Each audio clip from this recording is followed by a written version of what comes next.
E aí, gente, bom dia. Bem-vindas, bem-vindos. Bom dia. Esta quarta-feira,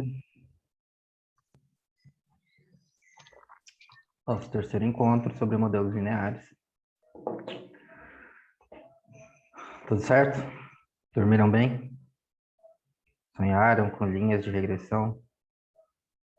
Estrelinhas, estrelinhas aparecendo no seu summary lá?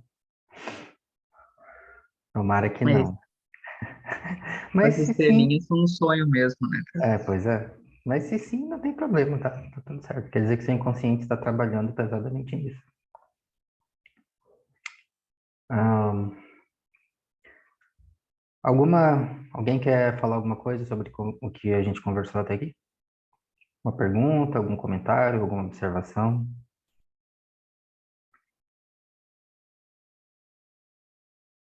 Como estamos?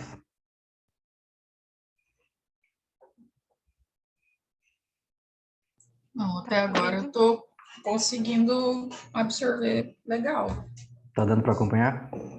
tá? Tranquilo? Da minha parte, sim. Se todo mundo tá assim. Se alguém tiver com algum problema, fala, tá? Porque a gente ainda, embora a gente fale sobre inferências, a gente ainda não tem bola de cristal, então Eu vamos descobrir. tenho, na verdade, uma dúvida. Pode Eu não falar? sei se ela já se enquadra com o que a gente já viu esses últimos dias, Uhum, mas era sobre a questão da gente assim, mostrar nossos resultados em forma gráfica. uhum, E eu estava até comentando com o Diego, né? Se é mais interessante a gente fazer o gráfico com os dados reais, assim, os dados brutos, né, que a gente coletou, ou com os resíduos. Se há uma diferença se há uma diferença assim em mostrar os gráficos nos artigos, por exemplo, com os dados brutos ou com os dados de resíduos. há uma diferença? Ah, sim. Não são exatamente a mesma coisa. A questão Uhum. é, por que você faria isso? Por que você faria gráficos usando resíduos nos eixos? É essa a pergunta. É isso que nós vamos descobrir hoje de tarde. Mas calma, a gente vai chegar lá. Massa. Existe uma situação em que faz sentido fazer isso. Tá? Uhum. E na verdade, a maioria das situações faz sentido fazer isso. Mas eu preciso entender por quê. A gente vai chegar lá. Beleza. Beleza? Então, eu senti falta da gente falar sobre a relação de causa e efeito. A gente só Uhum, falou da correlação, né? Que a regressão é uhum. a mesma coisa que correlação, mas eu tinha essa ideia, assim, que a regressão traz também a noção de causalidade. Certo. Essa é uma historinha comum, né, que as pessoas contam. Qual é a diferença entre correlação e regressão? Ah, correlação é uma relação qualquer aí, e a regressão implica causalidade, né? Ou causa e efeito. Então, sua variável x, sua variável dependente, causa a variação na sua variável dependente. O que que determina a causalidade entre duas variáveis?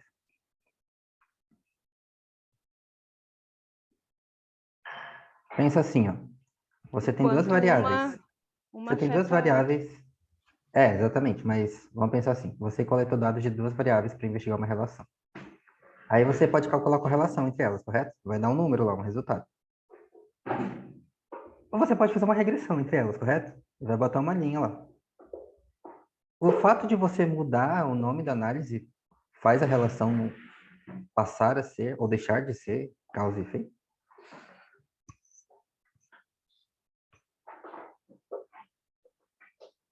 Eu acho que é só uma forma de interpretar o resultado, não é? Exatamente. Então, a questão não é se é regressão ou se é correlação. É a nossa interpretação da relação, se é causal ou não. E a nossa interpretação não depende da análise. Depende de quê? Da hipótese. Lembra que a gente falou lá no primeiro dia? Não, a Ana Luísa não vai lembrar, porque ela não estava de manhã. A gente falou sobre isso, tá? No primeiro dia de manhã. É por isso que os cientistas precisam de hipóteses para as suas perguntas, porque o que nos dá o senso de causalidade, causa e efeito, é a nossa hipótese. Eu acho que isso causa isso. Os dados servem para você discriminar se a sua hipótese faz sentido ou não, se a sua expectativa de causalidade faz sentido ou não. Os dados, por si só, não tem como nos falar sobre se é causal ou se não é causal. A análise, por si só, não tem como nos falar se é uma relação causal ou se não é uma relação causal. Porque são números, só, entendeu? Você for lá no computador e inventar números aleatórios e mandar fazer uma correlação ou uma regressão, ele vai fazer do mesmo jeito. Vai dar um resultado do mesmo jeito. Entendeu? Aí tem causalidade? Não, você inventou esses números, então não tem causalidade nenhuma. Mas ele vai fazer e vai mostrar um resultado para você. Então a causalidade não está na análise. A causalidade está na nossa cabeça. Nossa hipótese. É por isso que é tão importante nós termos hipótese simples, tá? Então, essa é uma coisa interessante para a gente pensar também, tá? É uma situação relativamente comum, né?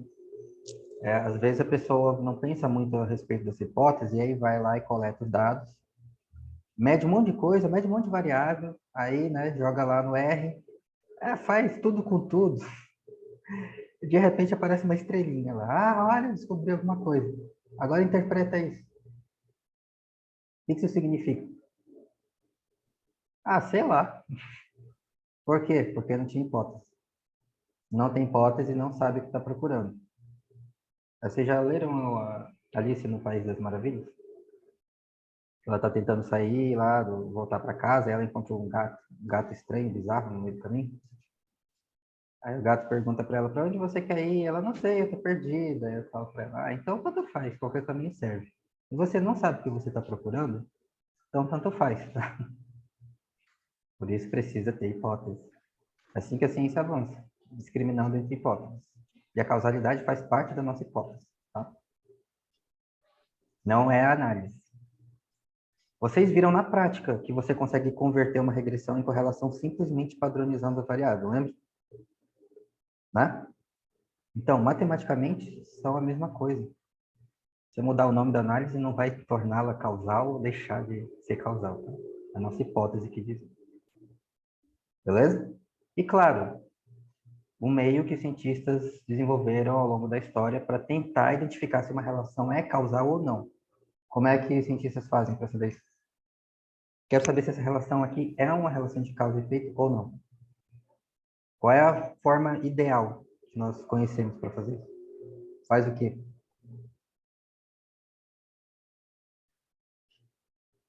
Teste Um de hipótese? experimento de exclusão. Oi? Eu tinha pensado em algum experimento de exclusão, se você retirar. Experimento. Exato. É. Faz um experimento. O que é experimento? Você controla tudo que você puder e manipula ou varia só aquela variável que você acha que causa o efeito. Teve um efeito? Então só pode ser causal. Não teve? Então não é causal. Não, possivelmente aquela relação que você observou na natureza talvez esteja sendo causada por outra coisa, não por aquele fator que você variou experimentalmente. Essa é a lógica do experimento. Controla tudo, varia só uma coisa.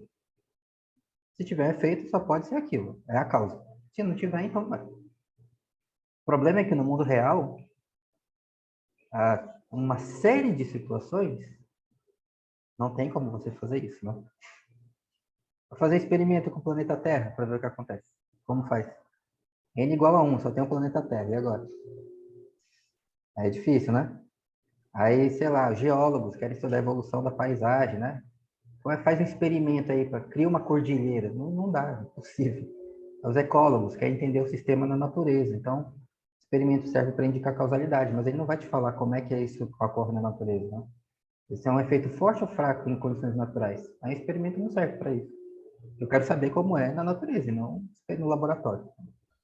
Então, por isso, a gente precisa usar outras técnicas complementares para tentar isolar ao máximo o efeito de uma variável, para nos dar alguma ideia melhor se isso pode ser um efeito causal ou não. Mas nada substitui o experimento. O experimento é a melhor forma que a gente conhece. Tá? Mas, estatisticamente, a gente tenta aproximar isso, né? Quando é necessário, utilizando métodos apropriados que nós vamos aprender na disciplina, tá? Provavelmente hoje ainda. Beleza? Mais alguma ideia?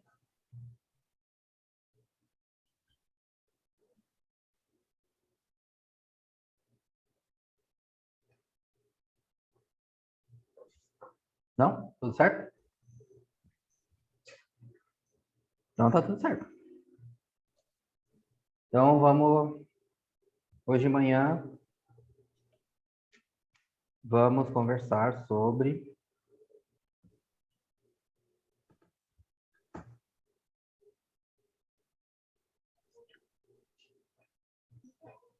relações curvilíneas. Então vocês viram que para fazer a regressão, a forma mais simples possível de representar a forma da relação entre duas variáveis, nós utilizamos um desenho, uma linha, né? Vulgarmente conhecida como linha reta, correto? Lembra aí pra gente como é a fórmula da reta.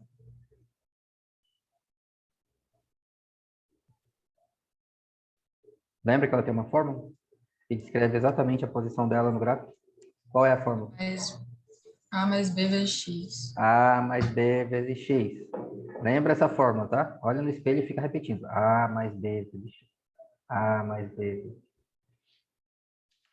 Então, essa fórmula, percebe que ela é um somatório? É um negócio aqui mais não sei o quê. Então, os matemáticos têm uma tradição de chamar essas fórmulas ou essas equações, que são somatórios, são uma soma de vários termos, de equações lineares. Já viu essa expressão? Equação linear. O que é uma equação linear? É uma soma, simplesmente, tá? Um somatório de vários termos. Então, a equação da reta é uma equação linear. É a equação linear mais simples de todas, tá? Só tem dois termos. Mas ela é a única equação linear que existe? Não. Tá? Então, lembra que eu falei, a reta é simplesmente a forma mais simples de representar a relação entre variáveis. Mas em muitas situações no mundo real, talvez uma reta não vai ser a melhor representação para isso. Então, uma situação muito comum que os biólogos costumam investigar, que ilustra isso, é uma coisa chamada alometria. Já ouviu falar alometria? Alguém sabe o que é alometria?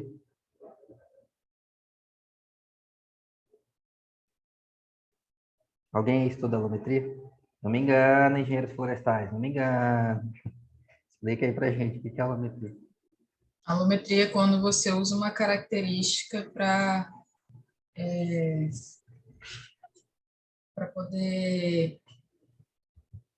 Ah, esqueci a palavra. Você usa a parte para explicar um todo. Você usa uma característica para dimensionar outra. Envolve isso, mas é uma coisa um pouco mais específica, né? Quando um organismo está crescendo, aí o organismo tem várias partes, correto? Ele tem a cabeça. Imagina nós, né? Mamíferos. Tem cabeça, tem os membros, os braços, as pernas, nós, né? Outros mamíferos têm as patas. Aí pode ter um rabinho, né? Tem um corpo, tórax.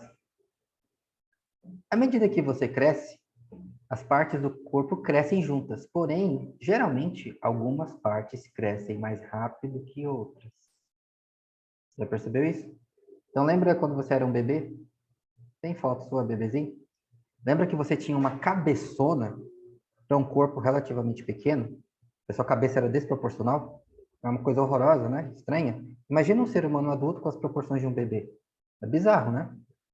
Então, nessa foto que vocês estão vendo aí, tem um exemplo disso. Então, você tem dois animais, dois mamíferos, tá? Da esquerda e da direita. Da esquerda é filhote, da direita é adulto, tá? Aí, olha como é a carinha da esquerda, olha como é a cabeça da direita. Percebe alguma diferença? Percebe a diferença entre as proporções? Então, o filhotinho, a cara dele é mais redondinha, né? À medida que ele vai crescendo, aí o focinho começa a crescer desproporcionalmente mais rápido que o resto da cabeça. Aí, quando ele fica adulto, ele fica focinhudo, tá vendo? As orelhas, olha as orelhas. Aí, à medida que ele cresce, as orelhas, a cabeça toda cresce, mas as orelhas crescem mais rápido. Aí, quando ele fica adulto, ele fica orelhudo. Mais orelhudo que quando ele era bebê. Aí, o corpo como um todo cresce, mas ele cresce mais em comprimento do que em largura, percebe? Aí, quando ele fica adulto, ele fica compridinho, com as pernas relativamente curtas, desproporcionalmente curtas.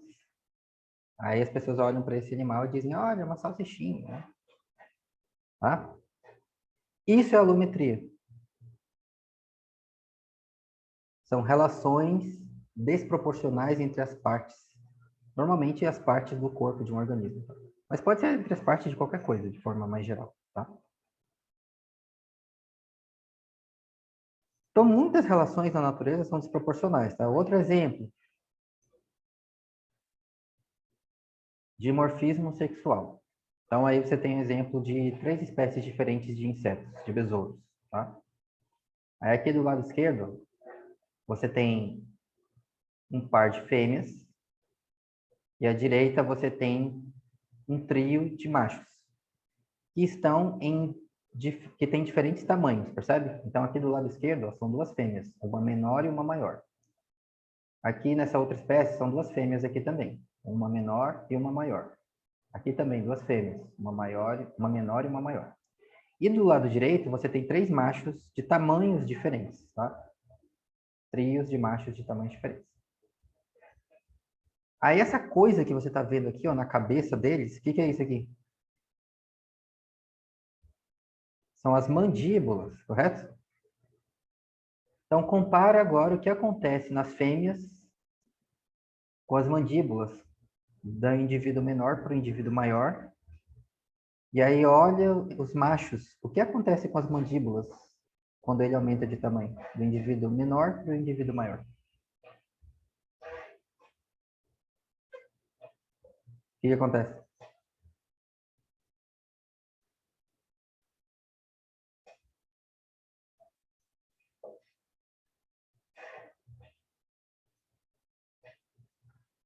À medida que o corpo cresce, o que acontece com as mandíbulas?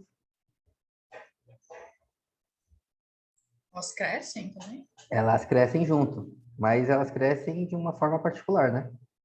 Cresce como? Elas crescem muito mais rápido que o resto do corpo. Percebe isso? Muito mais rápido. Olha a diferença de proporção.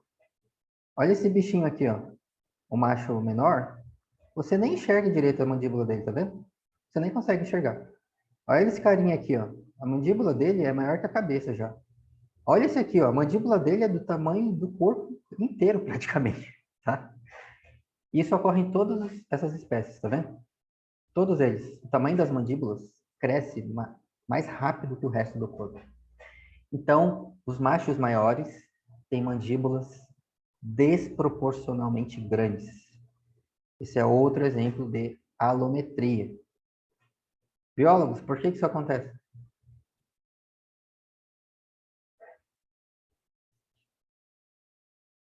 Diz uma hipótese. Por que mandíbulas ou certas partes do corpo crescem desproporcionalmente mais rápido? Ou crescem muito mais que o resto do corpo?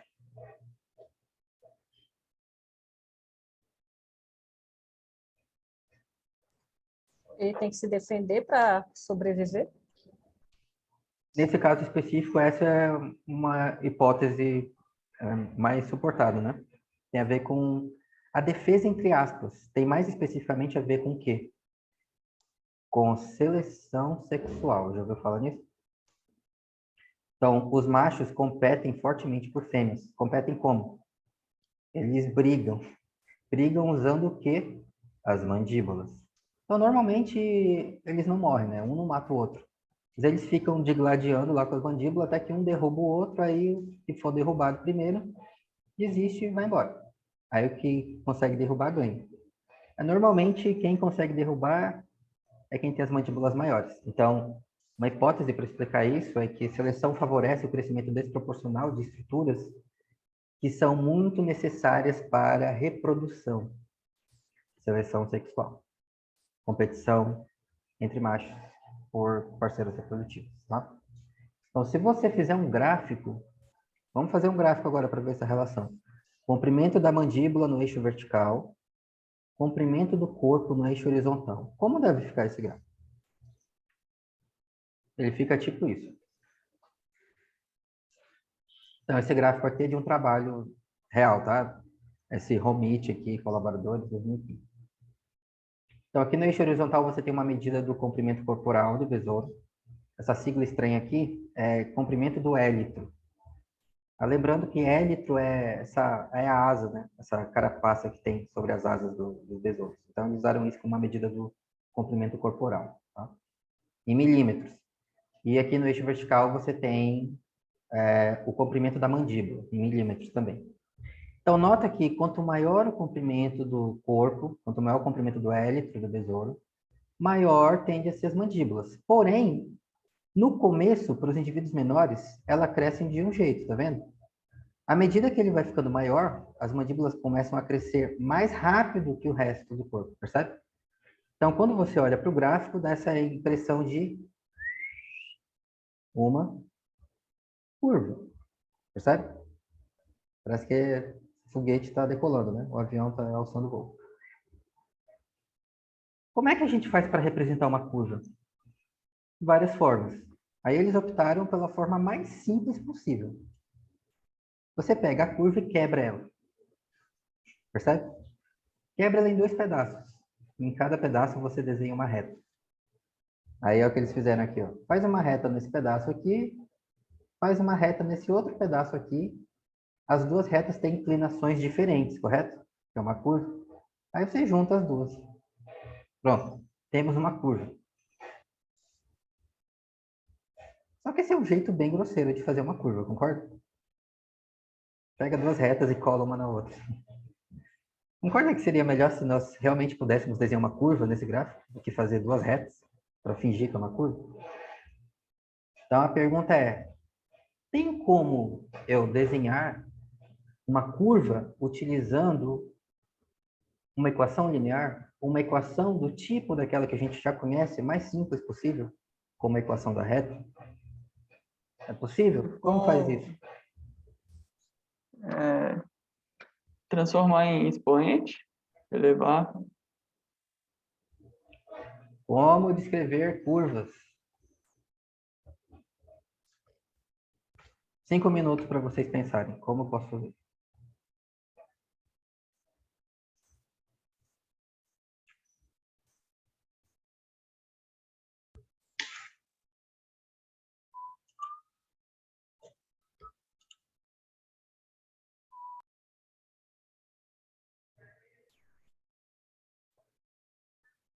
Beleza?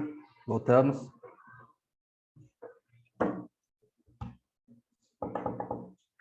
Então, ó, nossa pergunta é: como eu faço para descrever uma curva da forma mais simples possível? Tá?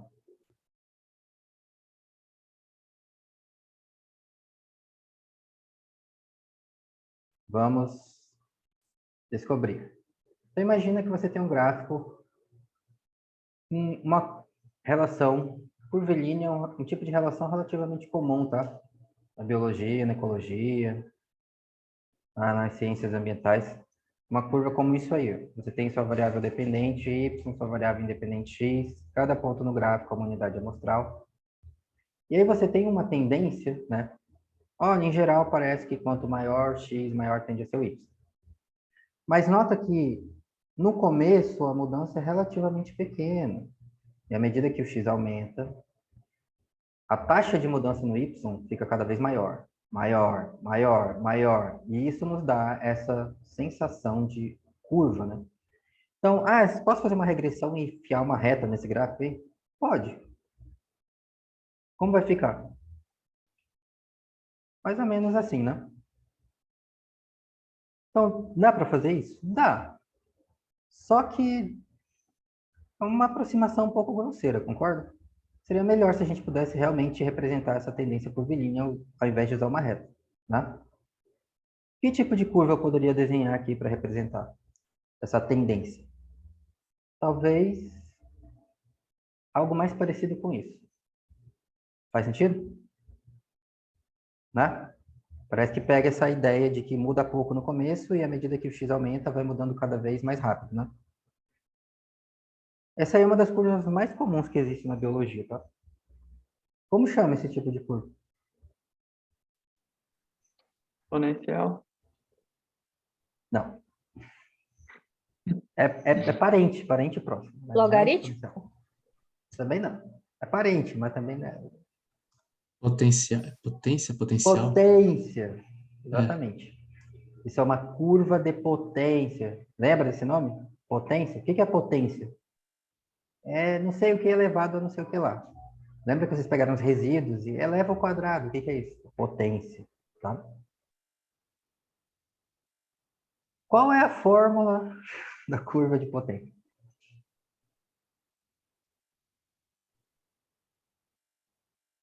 Alguém sabe? É a equação do segundo grau? Pode ser do segundo grau, mas não necessariamente. Depende de qual é o valor da potência, né? Pergunta aí do oráculo de vocês. Google, qual é a equação da potência?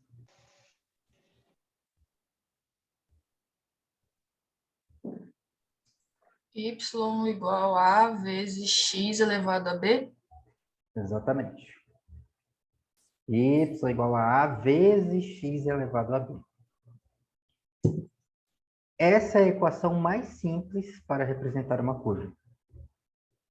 Assim como A mais B vezes x é a equação mais simples, equação linear mais simples de todas que representa uma simples linha reta, essa aí é a equação mais simples que você vai encontrar para representar uma curva. Que curva?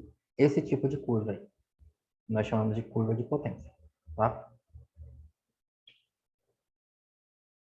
Então, interessa para a gente lembrar o que significa cada letra nessa equação, correto? Y e x você já sabe o que é, não precisa explicar, né? São as variáveis.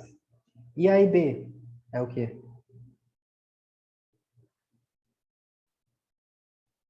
São constantes, tá? Assim como na equação da reta, lembra? Tem o A e tem o B? Aqui é a mesma coisa, tem duas constantes. E essas duas letrinhas, A e B, controlam a forma e a posição dessa curva no gráfico.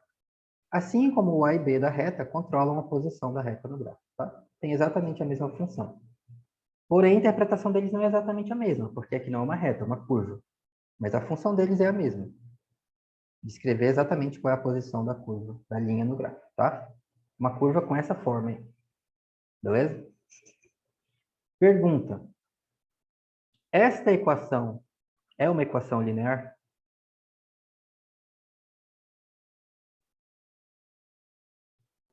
Não. Por que não?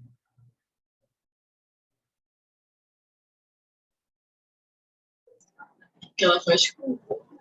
E porque tem elevado, aí quando a multiplicação dela vai curvar. Exato, né? Então, é A vezes x elevado a b. Elevado a b significa o quê? X elevado a b significa x vezes x vezes x vezes x, não sei quantas vezes, né? Se for x ao quadrado, então é x vezes x. Se for x elevado à terceira potência, é x vezes x vezes x. E assim vai. Então, isso não é uma equação linear. Por quê? Porque isso não é uma soma, percebe? Lembra que eu falei que equações lineares são somatórias? Isso não é uma soma, isso é um produto. A multiplicação, percebe? Logo, não é uma equação linear. Então, como é que eu faço para encaixar isso aí na teoria da regressão que a gente aprendeu até agora? Para conseguir utilizar uma equação linear para descrever uma curva. Não dá, né? Se você simplesmente pegar isso aí e tentar enfiar lá na função que vocês aprenderam, LM, ele vai dar pan, vai dar erro, tá? Porque ele não entende isso aí. O que é isso? Não sei, tá? Eu só entendo equações lineares. Então, por muito tempo, isso foi um problema para os estatísticos, tá? Um problema, porque tinha toda uma teoria desenvolvida baseada no método de mínimos quadrados, que era relativamente simples de aplicar quando você tem uma equação linear, como a equação da reta. Mas quando começa a aparecer equações desse tipo, que não são lineares, porque não são somatórios, aí eles chamam de equação não linear, tá? Porque não é uma soma, é um produto. Então, eles começaram a pensar, será que tem alguma forma simples de converter isso aí em uma equação linear? de modo que a gente pode usar esses métodos que a gente já conhece para estimar a relação entre as variáveis? Tem alguma forma de fazer isso? Como eu posso transformar essa equação não linear em uma equação linear?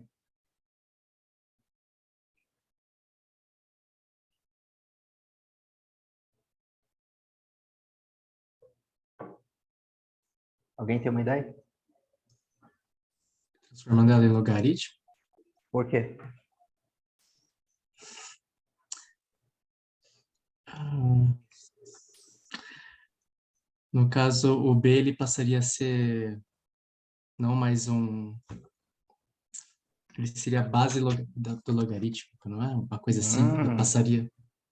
olha só, Mas eu nunca. temos um Eu não matemático sei, aqui.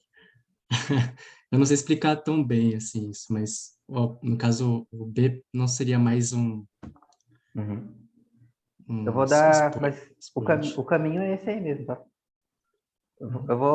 Eu vou dar a pista para vocês, e aí vocês vão fazer a atividade e vocês vão entender melhor, tá? Mas primeiro vamos ver a lógica. Então, essa aqui é a equação de potência, né? Eu quero transformar essa equação em um somatório, uma equação linear, de modo que eu possa aplicar o método de mínimos quadrados para estimar os coeficientes dessa fórmula aí, dessa equação. Tem uma forma de fazer isso? Tem. Qual é? Ah, antes eu esqueci de falar que quais são as formas possíveis que a curva de potência pode assumir. Então, aqui nesse gráfico à esquerda, você está vendo diferentes curvas de potência que você pode desenhar, variando os valores dos coeficientes dessa equação, tá? Em particular, o valor do B. Então, percebe que o B ele controla a curvatura da curva, a forma da curva, tá? Então, quando o B vale mais que 1, acima de 1, você tem uma curva com esse formato aqui, que é esse formato que a gente tinha visto antes, né? Começa aumentando relativamente devagar e vai aumentando cada vez mais rápido, mais rápido, mais rápido. Quando o B é um valor entre 0 e 1, você tem uma curva com esse formato aqui, ó, que é o contrário. A concavidade é para baixo, tá vendo? Então, começa aumentando rápido e aí vai aumentando cada vez mais devagar, mais devagar, mais devagar. Isso aqui também é uma curva de potência, mas com o valor do B entre 0 e 1. E quando o B vale menos que zero, ou seja, se o B tiver um valor negativo, aí a sua curva tem esse formato aqui, ó, como se fosse uma montanha russa, né? Um precipício. Ela cai vertiginosamente, ó. Tá? Então, essas são as três formas possíveis que uma curva de potência pode ter. Depende de quê? Depende do valor do B. Então, percebe que essa equação ela é bem flexível, né? Você consegue descrever curvas com formas razoavelmente diferentes. Então, pode representar vários padrões de curva diferentes, simplesmente variando o valor do B. Beleza? Ok. Mas ainda é uma equação não linear. Como eu posso transformá-la em uma soma? Aí o nosso amigo falou, né? Olha, tira os logaritmos de cada lado dessa equação. Aí quando a gente fala em logaritmo, aí algumas pessoas ficam com medo, né? Logaritmo? O que é isso? Então, para a gente entender isso aí, a gente precisa lembrar o que é logaritmo primeiro, tá? Quem lembra o que é logaritmo? Explica pra gente.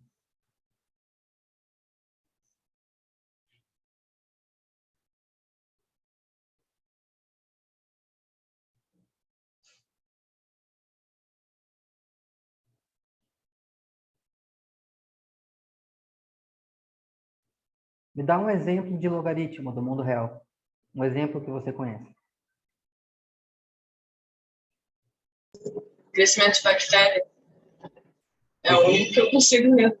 crescimento de Normalmente, bactérias? crescimento de bactéria faz em log, é exponencial. Sim. As taxas de Aí, crescimento em geral, não só de bactérias, né? São é, representadas em logaritmos. Beleza, mas esse é um exemplo assim mais, digamos, mais técnico, né? Vou pensar numa coisa assim mais trivial do dia a dia, que não necessariamente cientistas usam, qualquer pessoa poderia usar. Alguém sabe um exemplo trivial de logaritmo?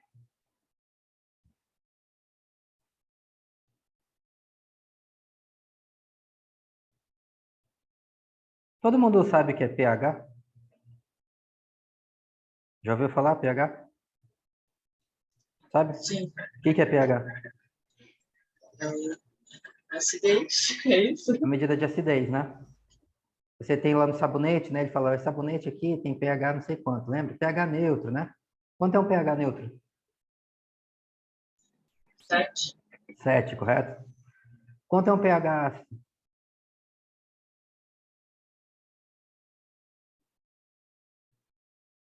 Tipo limão, laranja, o suco gástrico no seu estômago.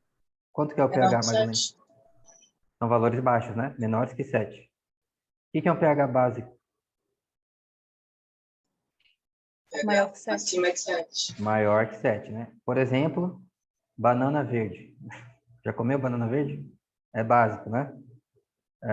Kiwi é básico, né? Uvas tem aquele sabor adstringente, geralmente, né?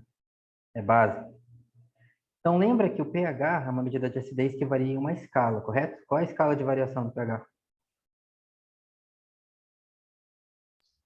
1 a 14. De 1 a 14, correto? O que esses números significam? pH igual a 2, pH igual a 7, pH igual a 10. O que é isso?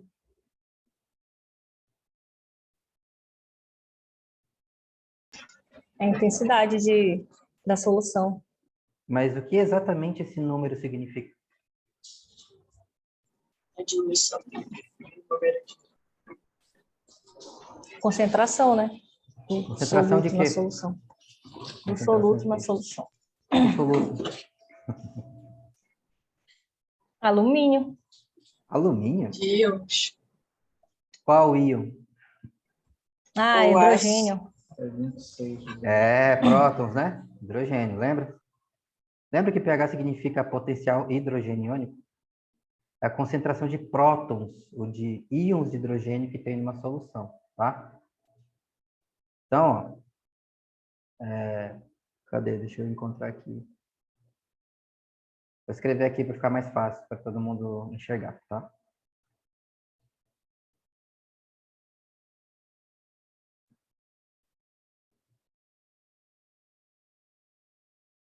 Então, quando você vê lá no sabonete, por exemplo, no sabonete está escrito pH igual a 7. O que esse 7 significa? Esse 7 significa a concentração de prótons que tem numa solução. O problema é que a concentração de prótons numa solução, normalmente, é um número muito, muito, muito, muito, muito pequeno. Minúsculo, tá? Então, nós estamos falando de concentrações de prótons. Lembra que prótons são H+, né? Íons de hidrogênio carregados positivamente, tá? Então, a gente está falando de concentrações tipo isso aqui, ó.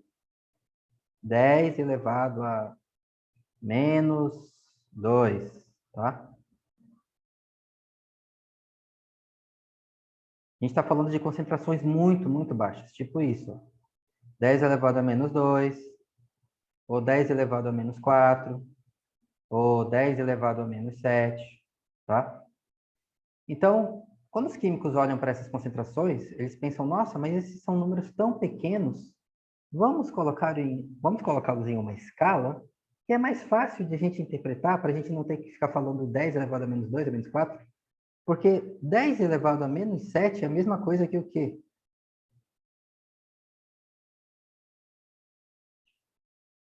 Dez elevado a menos 7 é isso aqui, ó. 0,0000001, né? 1, 2, 3, 4, 5, 6, 7. Então, é uma concentração ridiculamente baixa, percebe? Então, para a gente não ter que ficar falando 0,00000, escreve como uma potência.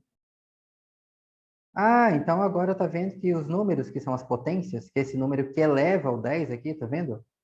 A menos 2, a menos 4, a menos 7, são números menores, que variam menos, são menos discrepantes. Então é mais fácil de a gente interpretar. Então, ao invés de a gente ficar falando concentrações desse jeito, vamos pegar só esse numerinho aqui, ó. Só essa potência que a gente está usando para elevar. Aí você vai pegar esse numerinho aqui, você vai multiplicar por menos 1 para tirar o negativo e ficar positivo. Ao invés de você falar que a concentração de prótons é 0,00001, você vai dizer o pH do sabonete é 7. Entendeu? Isso é o logaritmo. O logaritmo é esse número aqui, ó. Entendeu? É o número ao qual você eleva outro número.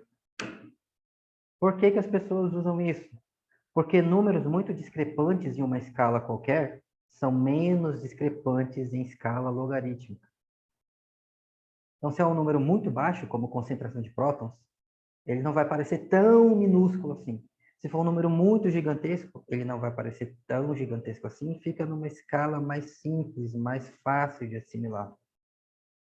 Então, por isso as pessoas usam logaritmos. Logaritmo é esse número aqui. Tá? É isso aqui. Então, tira o log de 10 a menos 7, multiplica por menos 1, dá 7. Tá? Outro exemplo do mundo real de logaritmo. Todo mundo sabe o que é decibel?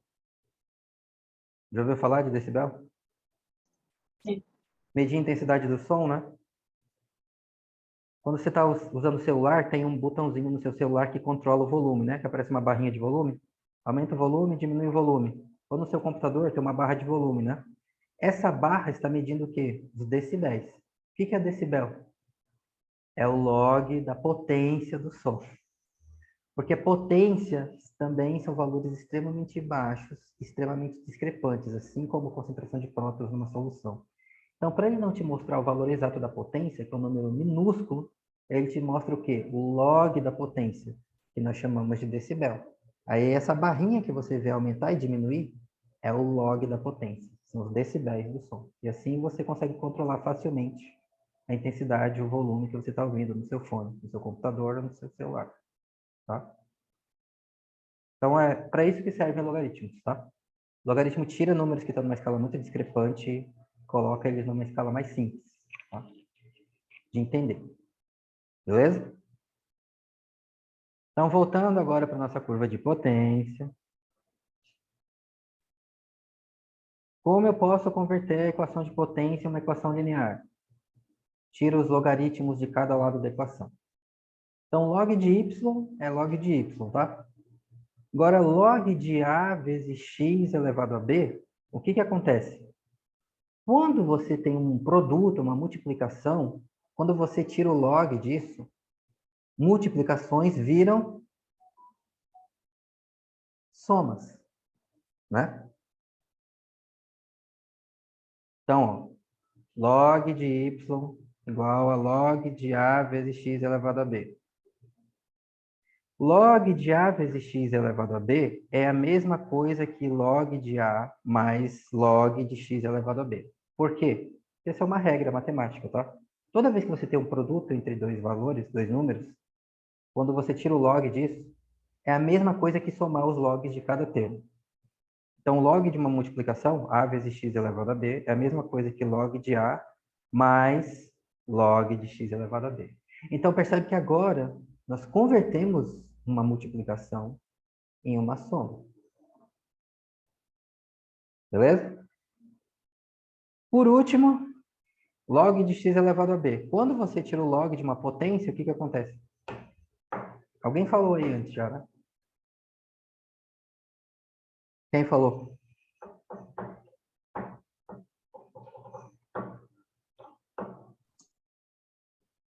A potência ela vai passar multiplicando Exatamente. log de x, né?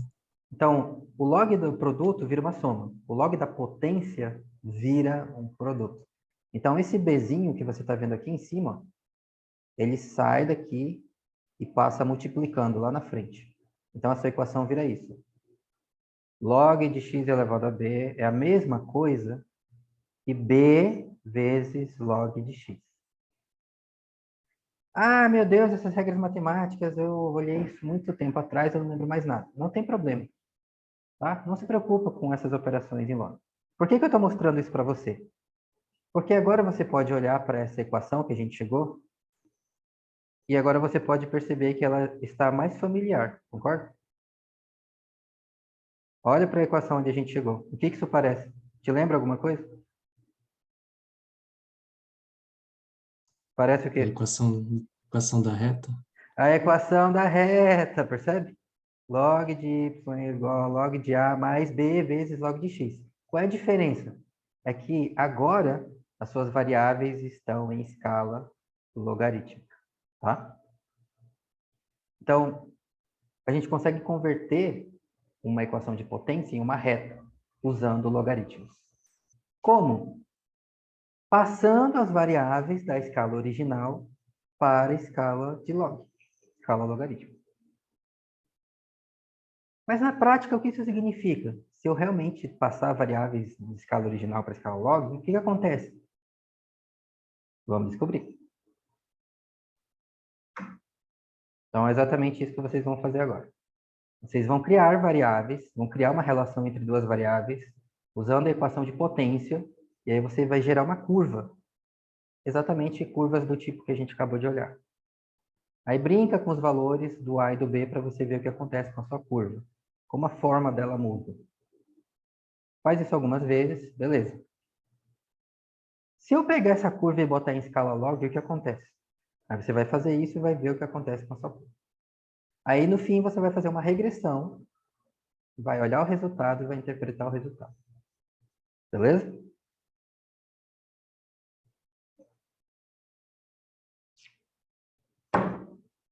Então, vamos dar uma pausinha agora, 5 minutos? Toma uma água, vai ao banheiro, pega um café, aí 5 minutos volta, e aí a gente já vai direto para os grupos para vocês fazerem a atividade.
O que acontece?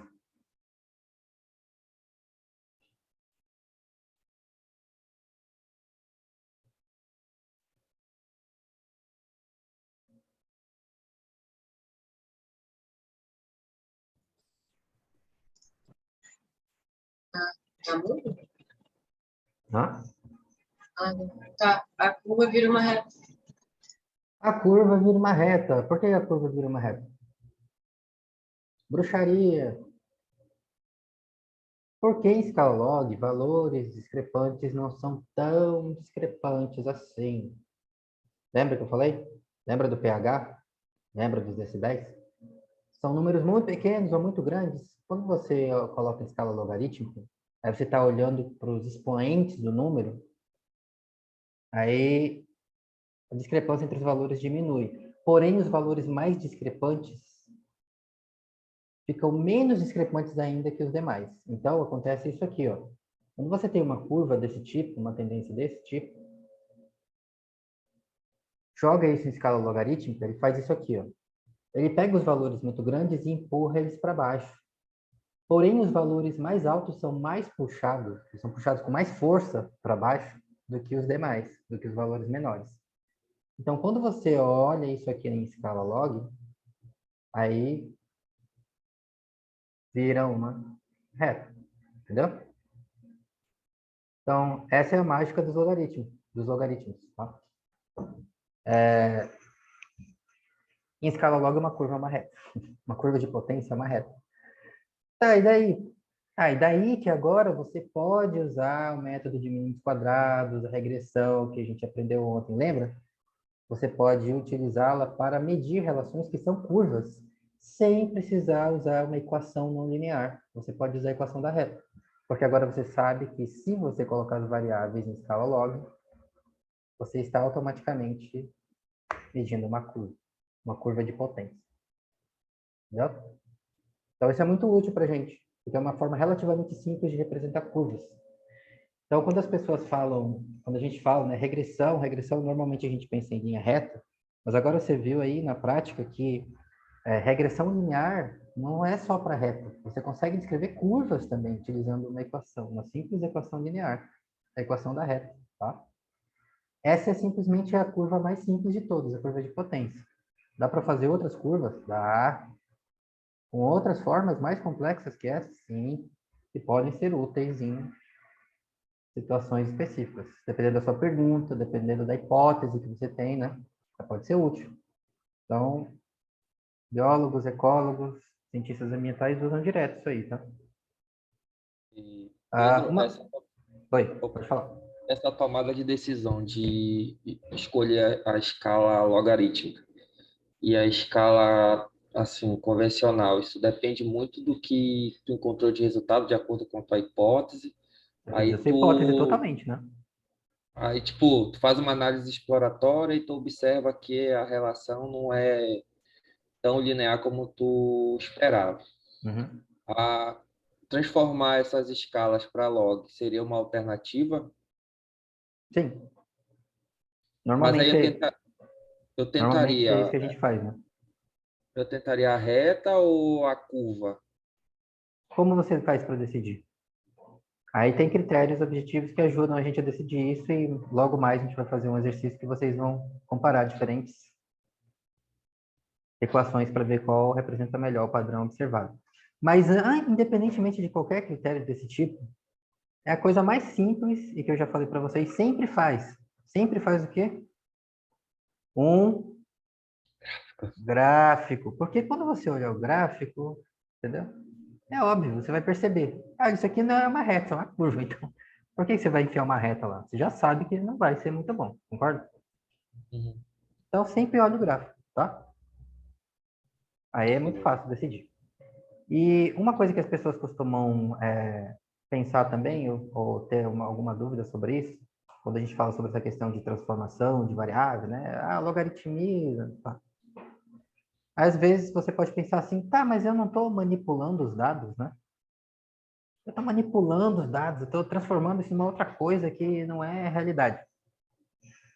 O importante de você perceber aqui é que tudo que nós fizemos foi mudar a escala das variáveis, percebe? Você não mudou os valores originais dos seus dados. Você simplesmente mudou a escala em que você está observando a mesma variável. Se for na escala original, é uma curva. Esses mesmos dados, em escala log, é uma reta. Então, pense em trocentas coisas diferentes que você pode medir em escalas diferentes. Uma coisa trivial que todo mundo, com certeza, tem alguma familiaridade. Exemplo, temperatura. Como a gente mede temperatura? Que unidade de Grau, medida você usa para temperatura? Celsius? grau Graus Celsius. Celsius, no Brasil, correto? Se você for para os Sim. Estados Unidos, mede como a temperatura? Fahrenheit? Fahrenheit. Se você falar com um físico, ele mede como a temperatura? Kelvin? Kelvin. Não sei. Kelvin, graus Kelvin. Quem está certo? Todo mundo. Todo mundo, Depende por da quê? referência. Todo mundo, por quê?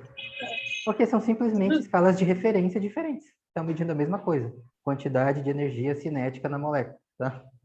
Quanto as moléculas estão vibrando. Está vibrando mais? Tá? Aí a gente fala, tá quente. Está vibrando menos? Está frio. Aí você pode medir em escalas diferentes. Graus Celsius, Fahrenheit, Kelvin. Estão medindo a mesma coisa, entendeu? Então, aqui é exatamente a mesma coisa. Você só está olhando os mesmos dados em uma escala diferente. Então, não tem nada de manipulação, de mexer, mudar os dados, tá? Ninguém mexeu nos dados originais. Você simplesmente olhou eles em uma escala diferente. Beleza? Aí, para ser intuitivo para nós seres humanos, né? A maioria das pessoas não é muito intuitivo pensar em log, correto?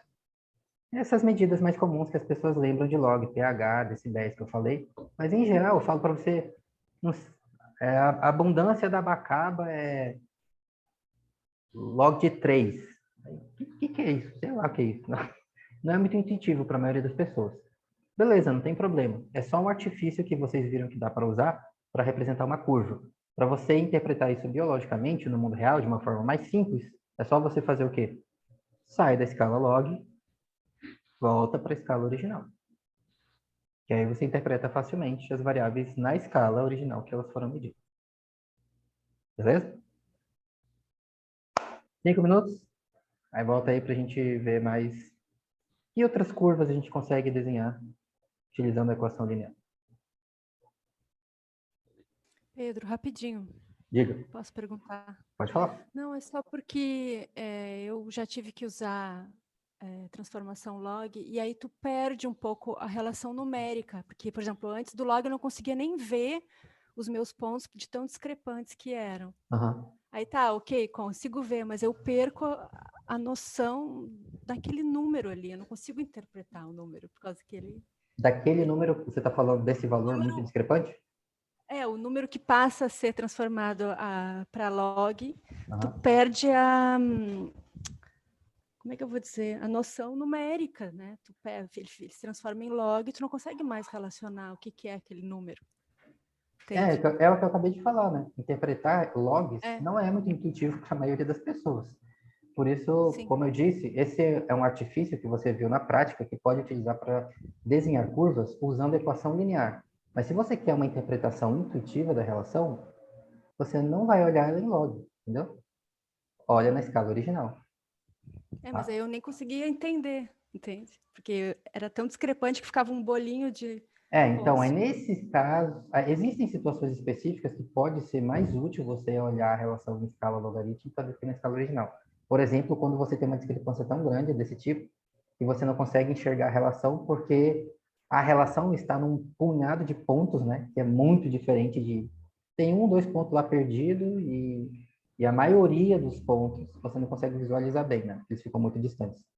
Mas aí lembra que quando a gente está procurando relações, tendências, você não quer saber o que acontece exatamente com esse pontinho, com esse outro ponto. Está procurando o que acontece com a maioria. Então, em alguns casos, aí pode fazer realmente sentido você olhar em escala logarítmica. Mas mesmo assim, tem alguns artifícios que a gente consegue utilizar para ser mais interpretável, mesmo em escala log. Tá? Depois eu vou falar um pouco sobre isso. Mas se você usa escala logaritmos em base 10, por exemplo, é relativamente simples de interpretar. Que aí você vai aumentando em ordens de magnitude. Por exemplo, de 1 para 10, de 10 para 100, de 100 para 1000. Por exemplo, se você tiver uma variável que é peso, massa, aí cada unidade no seu gráfico, no seu eixo X, 1 quilo, 10 quilos, 100 quilos, 1000 quilos. A distância entre eles é a mesma, mas você percebe que está mudando 10 a cada 10 vezes, né? 1 para 10, 10 para 100, para 1000. Mas é mais intuitivo, fica mais fácil de a gente interpretar. Então, tem algumas coisas que dá para fazer para ajudar nisso, tá? Mas aí depende da pergunta específica e da relação específica que você está investigando. Mas, realmente, em geral, é difícil interpretar logaritmos, tá? Então, a gente tenta fazer algumas coisas para facilitar. Beleza? 5 minutos e a gente volta aí.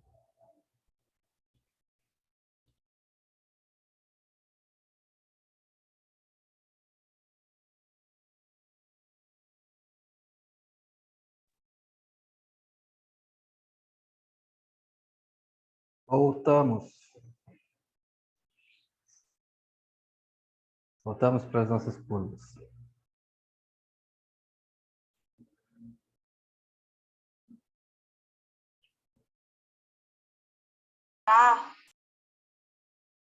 E aí, como estamos?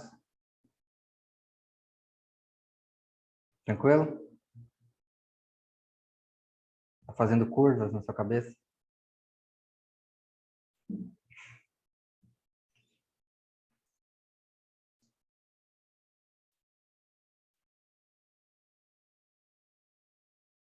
Perguntas? Alguém tem alguma pergunta sobre o que a gente falou até agora?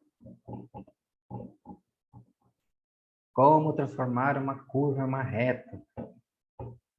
Eu posso usar regressão linear para representar curvas, não apenas retas. Tá? Esse procedimento que vocês fizeram aí de pegar uma equação não linear, no caso a equação de potência, e converter em uma equação linear, de modo que você consegue representar uma curva como se fosse uma reta, os estatísticos chamam de linearização. Né? Então, você linearizou a equação de potência. Aí ela fica com a fórmula que parece uma reta. Você pode usar regressão em cima disso. Beleza?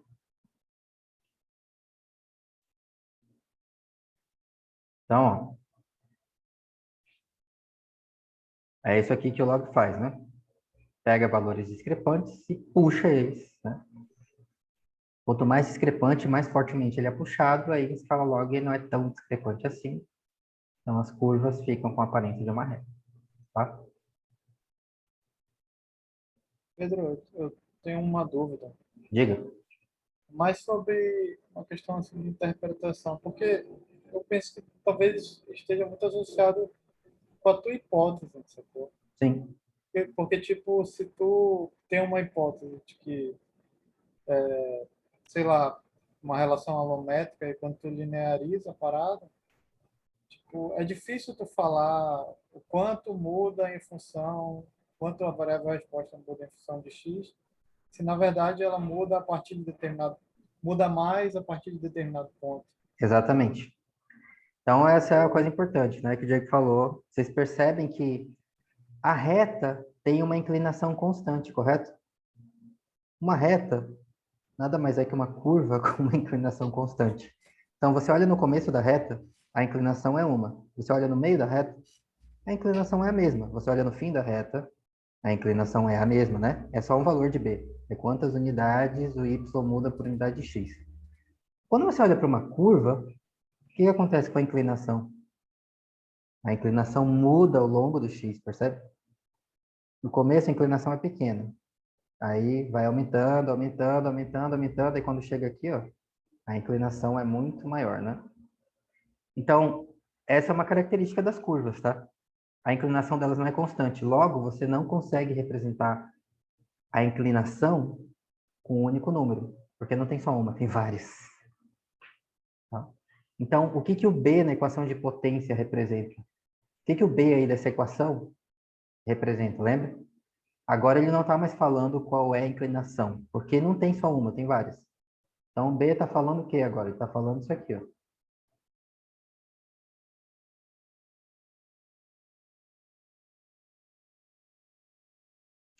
É isso aí que o B está falando, entendeu? Agora o B está me falando qual é a forma da curva. Se o B for maior que 1, é uma curva assim, ó. Se o B for menor que entre 0 e 1, é uma curva assim. Se o B for menor que 0, for negativo, aí é uma curva assim. Se o B for igual a 1, aí é como? Vocês viram, hein? Quando B é igual a 1, como fica? Alguém viu? É uma reta? Uma reta. Vira uma reta, né? B igual a 1 é uma reta, tá? Então, lembra disso, tá? Agora, o B, se você estiver em escala log, o B não é mais simplesmente uma inclinação. Ele é inclinação na escala log. Mas quando você volta para a escala original, na verdade, o que ele está te falando é qual é a forma da curva. Como é a curvatura da sua curva, tá? Beleza? Ah, então como é que faz para interpretar isso? Olha o gráfico, tá? Não fica só olhando os números. Olha o gráfico. Nunca esquece de olhar o gráfico. Os dados são o gráfico. Os números são resumos dos dados. Então, se você ficar só olhando para os números, é difícil, tá? Sempre olhe os gráficos. Plota a curva, plota a reta no seu gráfico, para você ver, enxergar, literalmente visualizar a tendência. Aí é muito mais fácil de você interpretar o que ela significa, tá?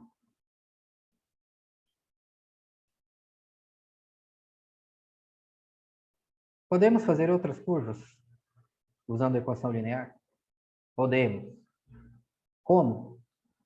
Viu que na equação de potência a gente tirou log das duas variáveis, correto? Log do y e log de x.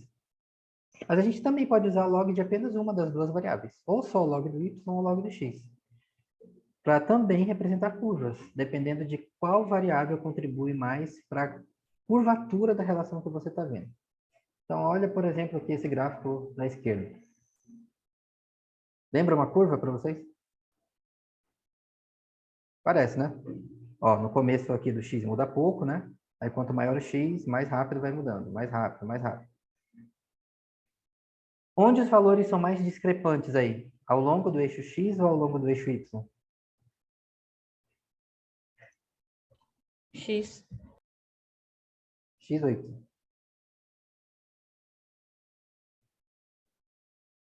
Onde as diferenças, as discrepâncias entre os valores dos pontos parecem maiores para vocês? Ao longo do x ou ao longo do y? No y, para mim. Parece mais ao longo do y, concorda? Tá vendo que a diferença entre os valores aqui é pequena? A diferença aqui é grande, tá vendo? E no x é mais parecido, né? Então, numa situação como essa, você pode usar uma equação desse tipo aqui, ó, para representar esse tipo de curva. Log de y é igual a a mais b vezes x. Então, não preciso necessariamente botar as duas variáveis em escala log. Posso botar só uma. Ao fazer isso, você automaticamente está descrevendo uma curva. Que curva? Essa curva que você está vendo aí. Parece um foguete, tá vendo? Vai decolando, decolando, decolando, aí vai para o espaço. Como chama essa curva?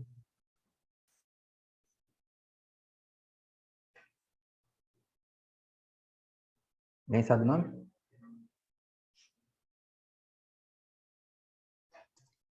Logarítmica? Não. Seria se fosse log de x. Exponencial? É isso aí. Lembra qual a operação inversa do logaritmo? Não, né? Eu não lembrava nem o que era log. Exponencial. A operação inversa do logaritmo é chamado exponencial. O que é exponencial? É um numerinho mágico que nem pi, esses números que brotam da matemática. Sabe pi? 3,14. Exponencial é um número mágico matemático também. 2,7182, blá, blá, blá, blá. É geralmente representado pela letra E minúsculo. Então, o inverso do logaritmo natural é o exponencial. Você pode representar ele usando o ESP, que é esse símbolo aqui, ou você também pode representar ele assim, ó, um Ezinho. Aí isso aqui, lembra, anota aí para você não esquecer, tá? Esse Ezinho aqui de exponencial é um número, é uma constante. É 2,7182, blá, blá, blá, blá. É uma dízima, tá? 2,7 aproximadamente. Então, log de y igual a mais b vezes x é a mesma coisa que y igual a exponencial de a mais b vezes x. Porque percebe que eu passei o log de um lado da equação para o outro lado. Percebe? Então, isso aqui é a mesma coisa que isso. Tá? Então, isso aqui é conhecido como equação exponencial. O que é uma equação exponencial? É essa curva que você está vendo. Essa curva com essa característica de ser uma curvatura muito acentuada. Parece que é um foguete que está decolando. Tá? Então, quando você tem relações desse tipo, você pode usar essa equação aí para capturar essa tendência, com essa forma. Muito simples, percebe? Só usar o log de y, você automaticamente está fazendo uma curva. Mesmo sendo uma equação linear, percebe? Então, isso é muito útil para a gente. Eu posso usar uma equação simples de reta para representar uma curva. Tá? Então, agora olha no gráfico da direita. No gráfico da direita, nós temos o contrário, né? Na esquerda, a curva tem a concavidade para cima, né? No gráfico da direita, a concavidade da curva está voltada para baixo, percebe? Aumenta rápido no começo, e aí vai aumentando devagar, mais devagar, mais devagar. Aí quando chega aqui em cima, mais ou menos constante, não muda muito, né? Então agora, nesse caso, você pode fazer o contrário. Ao invés de você usar log de y igual a mais b vezes x, você pode usar o quê? Log de x? Y é igual a A mais B vezes log de x. que é isso? É a equação logarítmica, tá? Essa aí que é a equação logarítmica. O que uma equação logarítmica descreve? Uma curva. Que curva? Essa aqui, ó. Uma curva com concavidade para baixo. Aumenta rápido no começo, vai aumentando cada vez mais devagar. Aí, às vezes, cientistas chamam, dão uns nomes diferentes para isso. Tipo, curva limitante, curva saturante, tá? Curva assintótica. Já ouviu essa expressão? Assíntota. O que é isso? É que tende a um limiar, né? Tende a um teto. Então, parece que está crescendo cada vez mais devagar, parece que vai bater num teto ali e não vai passar.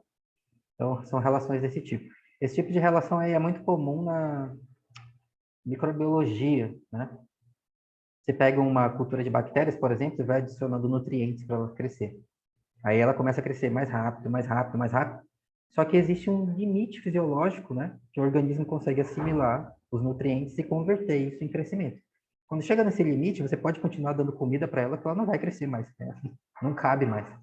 Ela não consegue assimilar. Então, ela vai crescendo rápido, mas cada vez mais devagar, devagar, devagar. Quando chega no limite fisiológico, ela não consegue crescer mais rápido que isso. Aí chega no teto. É uma relação parecida com isso aí. Tá? Outra Pedro, forma simples, diga, monitor. só para ver se eu entendi a equação exponencial ali.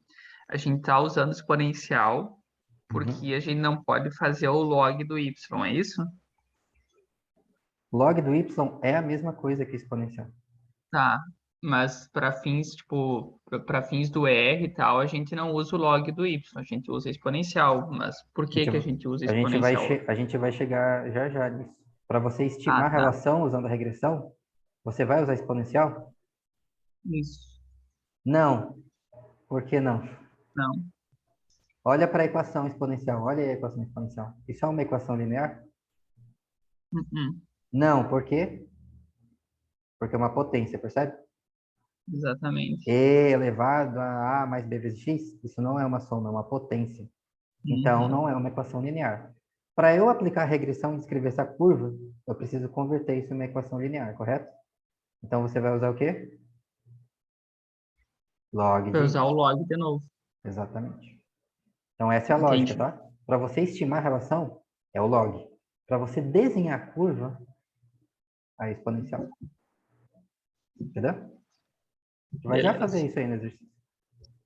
Então, veja aí outras duas equações lineares muito simples, tá? Log do y, log de x, você consegue desenhar curvas. Outra equação linear muito simples que permite desenhar curvas com um formato parecido com esse aqui, ó. É isso. Ao invés de você usar x, você usa 1 sobre x. Y é igual a mais b vezes o inverso do x, 1 sobre x. Aí isso também desenha uma curva. Que curva? Uma curva com essa forma azul que você está vendo aqui, tá? Qual que é a diferença dessa curva aqui para a curva vermelha?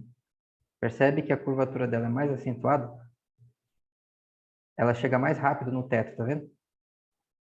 Então isso também pode ser útil dependendo da relação que você estiver investigando.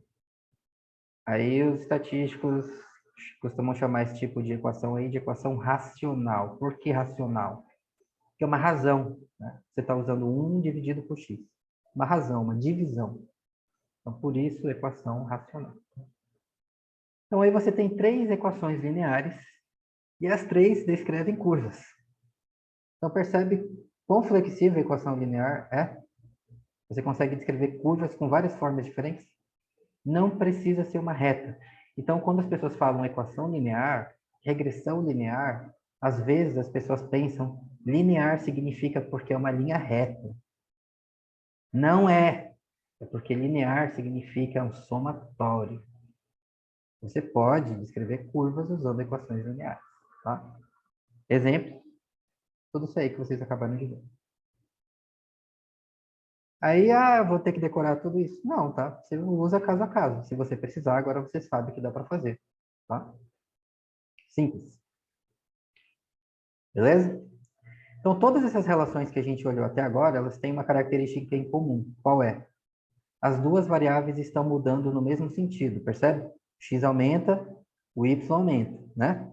A forma da curva pode mudar, mas eles estão mudando só em um sentido. Porém, existem situações no mundo real em que isso não necessariamente acontece. Você pode ter relações que não seguem apenas um sentido. Relações que seguem apenas um sentido, as pessoas chamam de relações monotônicas, tá? Uma variável aumenta, a outra aumenta. Uma variável aumenta, a outra diminui. Segue apenas um sentido. É uma relação monotônica. Mas, às vezes, você tem relações no mundo real que não são monotônicas. Exemplo. Dá um exemplo de uma relação do mundo real que não é monotônica.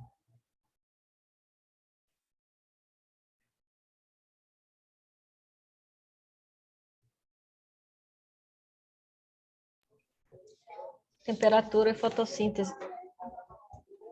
Bom exemplo, relação entre taxa de fotossíntese, eixo Y, temperatura, eixo X. Se for quente demais, o que acontece? Fotossíntese cai. Fotossíntese para, Desnatura porque a planta proteína. desnatura todas as proteínas, ela não consegue fazer fotossíntese. Se for frio demais, o que acontece? Desativa a enzima que Desativa as enzimas, ela não consegue fazer fotossíntese. Logo, para ela fazer a fotossíntese, precisa de uma temperatura intermediária, correto? Uma temperatura ótima, onde a taxa de fotossíntese é a maior possível. Isso funciona para todos os processos fisiológicos que você pode imaginar, tá? Inclusive para nossa sobrevivência, correto? Se ficar frio demais, o que acontece com você? Hipotermia, né? Aí você morre congelado. Se ficar quente demais, o que acontece com você? Hipertermia, choque térmico. Aí você morre também. Então, para você sobreviver, precisa estar numa faixa intermediária de temperatura, né? Então, uma relação desse tipo que a gente está falando aqui, ó. Que a gente também chama de curva unimodal. Então, o valor maior do y não é nem de um lado, nem do outro, é no meio. Então, você pode ter uma coisa que parece uma montanha aqui, tá? Um morrinho, tá vendo? Tem um pico intermediário, e quanto mais você vai para as extremidades no x, menor tem seus valores. Como faz para eu representar uma curva como isso?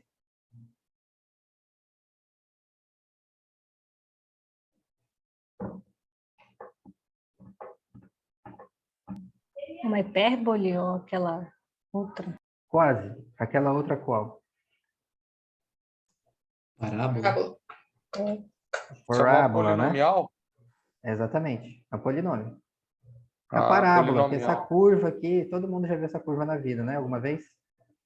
Lembra lá a sua aula de geometria, da sua aula de física, do movimento uniformemente variado, né? Quando você joga uma pedra, ela faz um movimento em forma de parábola. É isso aí, né?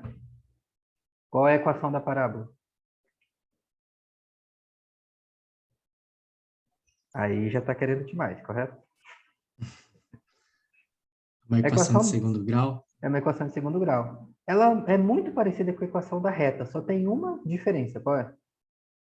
Ela tem um Adiciona termo a mais mais. um. Exatamente. Mas qual é o termo a mais que ela tem? É isso aqui, ó. Ela tem mais uma constante, tá vendo? Então é A mais B vezes X, isso aqui você já sabe, né? Isso aqui é uma reta. Se você adicionar mais esse pedaço, vira uma parábola. Tá? Então, mais uma constante. A gente vai chamar de C. Tá? X elevado ao quadrado. Então, por isso, eu também falo, né? Uma equação de segundo grau. Tá? Então, essa é a equação da parábola. Isso aí descreve uma parábola. Tá? Mas como assim? A gente vê na prática fica mais fácil, né? Então, desenha aí uma parábola.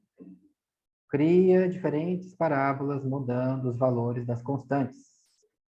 O que acontece quando você inverte o sinal das constantes B e C da sua parábola?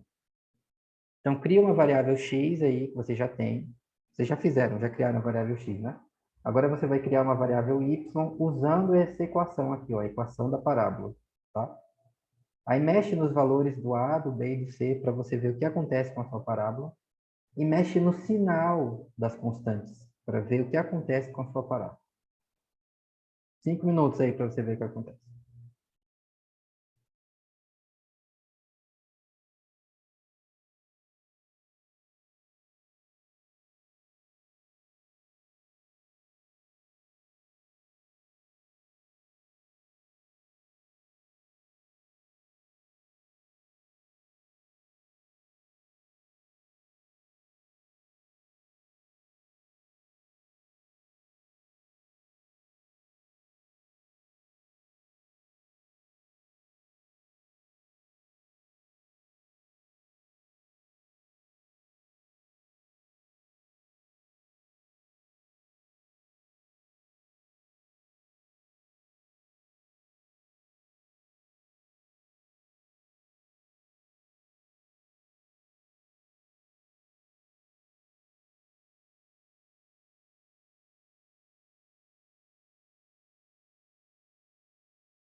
E aí, temos parábolas? O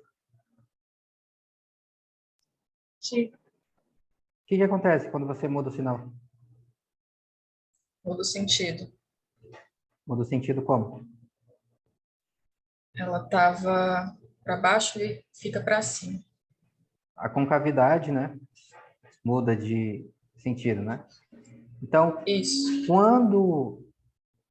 quando essa constante aqui, ó, C é x ao quadrado. Quando C é negativo, a concavidade da sua parábola é para baixo ou para cima?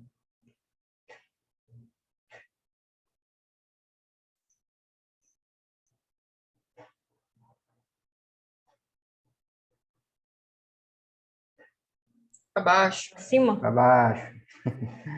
Para baixo. Então, quando C é negativo, é cara triste, tá? Está pessimista, está negativo. Quando o C é positivo, aí a concavidade para cima, aí fica feliz, é um sorriso, tá? Entendeu? Então, o sinal do C controla a orientação da concavidade da parábola. Então, normalmente, em relações biológicas, tá?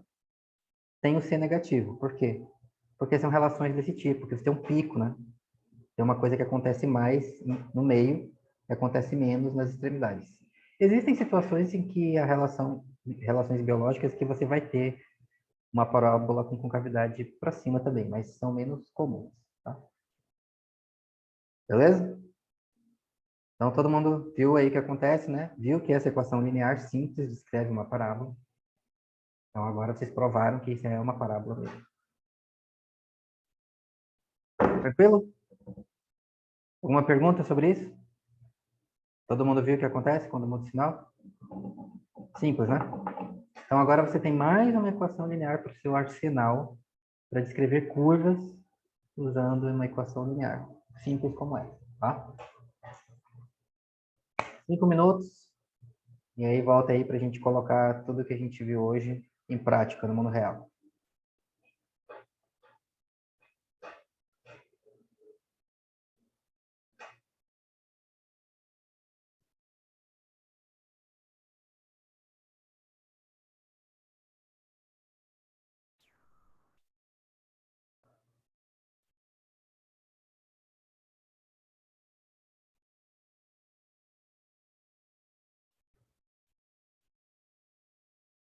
Voltamos. Então está aí a nossa parábola, tá? Você já viu como funciona.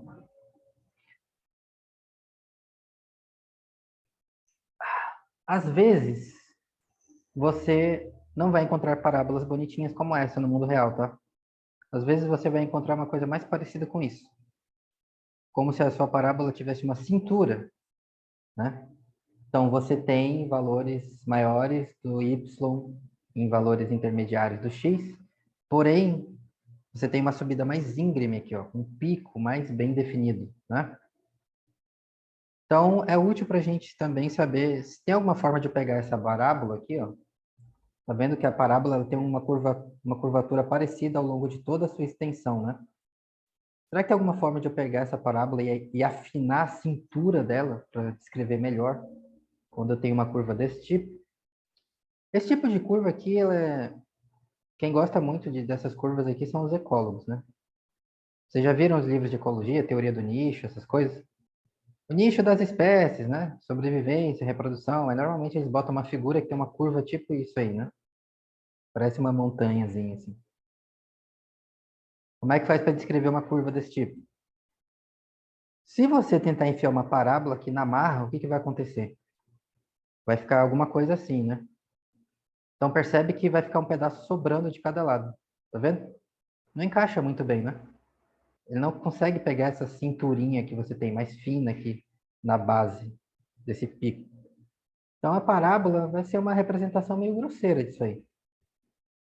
Como eu posso fazer para afinar a cintura da parábola? De um jeito simples, com base no que vocês já viram ao longo do dia hoje. Chuta.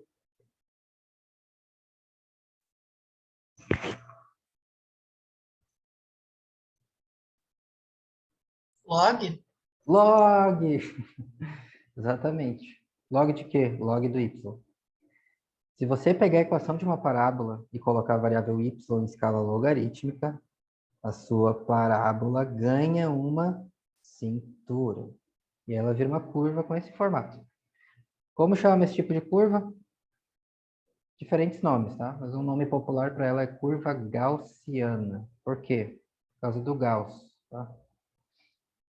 Friedrich Gauss, lá, matemático alemão, que descreveu essa curva pela primeira vez. Tá? Com certeza você já deve ter visto uma curva parecida com isso na sua vida, né? Essa é a curva gaussiana, tá? Então lembra que log de y, né? Se você passar essa operação log de y para o outro lado da equação, o que vai acontecer? A operação inversa do log? Você já sabe que é exponencial, né? Então isso aí, ó, é a mesma coisa que y igual exponencial de a mais b vezes x menos cx ao quadrado. Que é a equação da parábola que você já conhece, tá?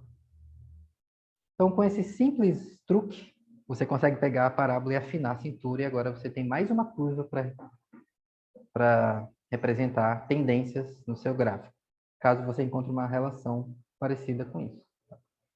Então, percebe quantas curvas diferentes a gente vê? Curva de potência, a curva exponencial, a curva logarítmica, a curva racional, parábola, curva gaussiana. Você tem 6 curvas diferentes que você pode desenhar, todas usando uma equação linear. Simples. Legal, né? Então agora você tem um arsenal. Então não precisa decorar essas fórmulas, tá? Apenas perceba que se você precisar, elas estão aí. Aí você pode usar. E é muito simples de usar isso, tá? Como a gente vai ver agora na prática. Você pode usar aquela mesma função que você usou para fazer regressão, o LM, para descrever todas essas curvas. É exatamente isso que a gente vai fazer agora, tá? Então vamos ver um exemplo do mundo real, que fica mais fácil de entender, né? Como isso funciona. Então a gente está usando os dados aí da bacaba, que é essa palmeira comum na Amazônia, que você já viu várias vezes, que é Enocarpus bacaba, essa palmeira aqui do meio, né? Ela faz parte de um gênero que tem mais espécies, que é o gênero Enocarpus, tá? Então tem outras 2 espécies muito abundantes de palmeiras do gênero Enocarpus que ocorrem na Amazônia. Do lado direito, você tem a bacabinha, que é Enocarpus minor, que ela parece com a abacaba, só que ela é menor. O nome indica, né? Então, a abacaba ela é uma palmeira arborescente, né? É uma palmeira relativamente grande. Ela passa dos 10 metros, pode passar de 10, 15 metros de altura. Já a abacabinha normalmente não passa de 10 metros. Normalmente ela tem 5, talvez uns 6, 7 metros no máximo. E ela tem vários caules juntos. Normalmente ela cresce assim, como se fosse touceiras, né? Vários caules. Enquanto a abacaba é um caule único, stipe, como o pessoal chama nas palmeiras, né? Stipe único. E do outro lado, aqui do lado esquerdo, você tem outra palmeira também muito comum na Amazônia, que é o patauá, também do gênero Enocarpus, mas é Enocarpus bataua, tá? Então não confunde a bacaba com patauá, tá? Enocarpus bacaba e Enocarpus bataua, tá? E aí, pessoal que estuda as palmeiras, eles queriam saber qual é a relação de parentesco entre essas espécies. Aí eles fizeram a filogenia do gênero Enocarpus. Aí eles descobriram que a bacaba e a bacabinha são espécies irmãs. E elas divergiram mais ou menos há 2,5 milhões de anos atrás. E o patauá é um primo dessas 2 bacabas, da bacaba e da bacabinha. Então, o patauá divergiu dessas 2 espécies aqui há mais ou menos 7 milhões de anos atrás. Então, uma pergunta que os ecólogos costumam se fazer é: o que determina a forma como as espécies respondem ao ambiente? O que é mais importante? As características funcionais das espécies? Os atributos fenotípicos, a história de vida das espécies? Ou é o parentesco entre as espécies? Então, percebe que, se você olhar para a forma de vida dessas espécies de palmeira, quem parece mais com quem aí? Bacaba parece mais com a bacabinha ou parece mais com o patauá? Patauá. Parece mais com o patauá, concorda? São 2 palmeiras arborescentes, ambas podem ficar bem altas, mais de 10, 15 metros de altura, e elas têm um caule único.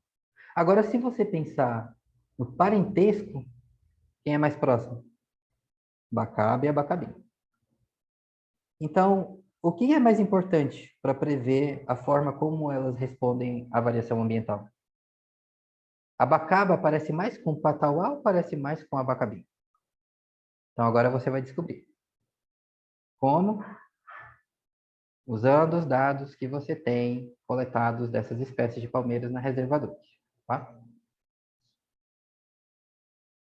Então, você vai determinar a resposta da abundância de cada uma dessas 3 espécies do gênero Enocarpus a 3 gradientes ambientais diferentes. Distância do igarapé, o teor de fósforo do solo, que é um nutriente importante para as plantas, e a altitude, topografia.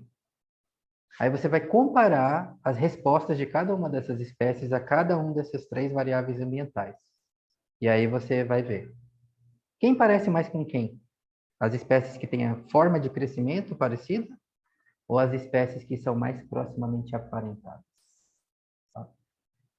Então aí você tem comando necessário para você descrever cada uma das curvas que a gente aprendeu hoje utilizando a função LL, tá? Potência, exponencial, logarítmica, racional, parábola e a curva gaussiana. Beleza? Todo mundo entendeu a ideia? Então agora é só você faz o gráfico, desenha as curvas, compara as espécies entre si, quem parece mais com quem. Vamos dividir os grupos? Monitores, eu vou passar as instruções para vocês, tá? Então não se preocupem, se tiver algum problema a gente resolve. Grupos em 3, 2, 1.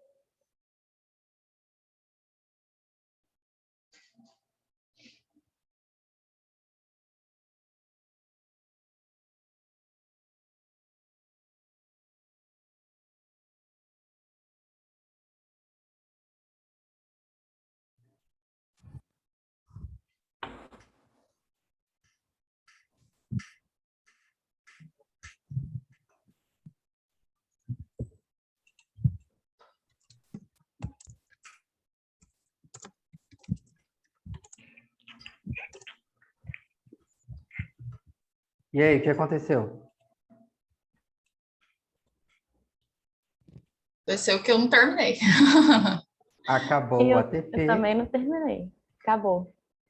Acabou o ATP, aí você ficou olhando fósforo no gráfico, né? Você tem fósforo, ATP, fome, comida, preciso de fósforo. Então, vamos comer, né? Vamos almoçar. Aí, quando a gente voltar, tarde, a gente dá mais um tempinho para vocês terminarem, tá? Mas você entendeu a lógica, né? O que você precisa fazer, né? Então, ó, primeiro faz os gráficos. Lembra que eu falei? Primeiro olha os gráficos. Faz um painel, uma figura, que você pode visualizar a resposta de cada espécie, a cada variável ambiental. E você já pode comparar elas, e isso já vai te dar uma ideia de quem parece mais com quem. Aí depois você, olhando o gráfico, você pensa, qual seria uma forma da relação mais apropriada para capturar essa tendência que eu estou vendo nesse gráfico? Uma reta serve? Não. Uma curva? Que curva? Aí você olha lá as formulinhas que vocês receberam e vê qual encaixa melhor. Beleza? Então vamos comer. Manaus, 1h30. Sul, 2h30. Estamos de volta. Beleza? Bom almoço. Beleza. Cuidem-se. Até daqui a pouco. Até daqui a pouco.